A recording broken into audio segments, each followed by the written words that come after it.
Kalau kita berhenti belajar di usia berapapun, maka kita akan menjadi bodoh. Kalau hidup kita sembarangan, tidak melakukan disiplin, maka kita banyak sekali melakukan kesalahan-kesalahan dalam kehidupan kita ini.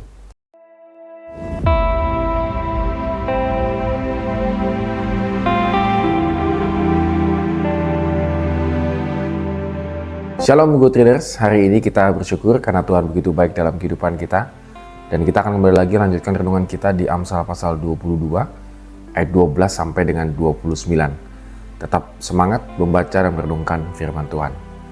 Saya akan meng-headline dari bagian ini di ayat yang ke-15 ya. Kebodohan melekat pada hati orang muda, tetapi tongkat didikan akan mengusir itu daripadanya.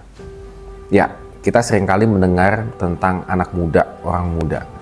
Seringkali dalam satu kebudayaan tertentu, bahkan mungkin di masyarakat Indonesia pada umumnya, anak muda itu tidak terlampau dianggap begitu ya, pendapatnya, pemikirannya.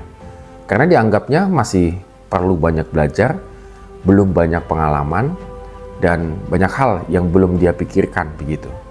Sehingga apapun yang dia lakukan seolah-olah masih dianggap remeh. Walaupun pada saat ini, di era 5.0 ini, anak-anak muda itu justru yang memiliki kreativitas dan juga terobosan-terobosan yang baik. Nah, terlepas daripada itu, Amsal memang sengaja mengangkat ilustrasi tentang anak muda ini. Tetapi penekanan Amsal itu adalah bukan di anak mudanya. Kalau kita perhatikan di ayat ke-15, kebodohan melekat pada hati orang muda. Jadi penekanannya Amsal adalah tentang kebodohan. Kebodohan itu menjadi hal yang penting untuk Amsal angkat, karena memang itu menjadi tingkah laku orang-orang pada umumnya. Kalau kita lihat di ayat yang ke-17 sampai dengan yang ke-29, Amsal menasihatkan supaya mereka jangan melakukan hal-hal bodoh begitu ya, banyak hal yang dilakukan gitu ya. Sehingga Amsal mengingatkan supaya mengusir kebodohan. Satu-satunya mengusir kebodohan itu caranya itu adalah dengan tongkat didikan. Tongkat didikan di sini artinya tentang belajar dan disiplin.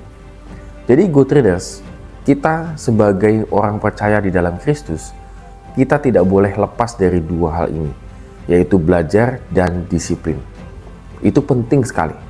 Kalau kita berhenti belajar di usia berapapun, maka kita akan menjadi bodoh. Kalau hidup kita sembarangan, tidak melakukan disiplin, maka kita banyak sekali melakukan kesalahan-kesalahan dalam kehidupan kita ini. Karena untuk bisa menghilangkan kebodohan itu, pikiran kita dan tingkah laku kita harus mengalami satu perubahan. Banyak sekali mungkin di antara kita yang ngomong dulu lalu berpikirnya belakangan, bertindak dulu lalu memikirkan akibatnya belakangan. Karena diikuti oleh emosional ataupun diikuti oleh rasa yang lainnya begitu ya. Sehingga tidak terkendali. Jadi hari ini kita belajar kembali bagaimana Amsal mengingatkan supaya kita jangan pernah berhenti belajar dan mendisiplinkan diri kita. Karena itulah satu-satunya cara untuk menghilangkan kebodohan dalam kehidupan kita. Amin. Kiranya Tuhan memberkati kehidupan kita hari ini.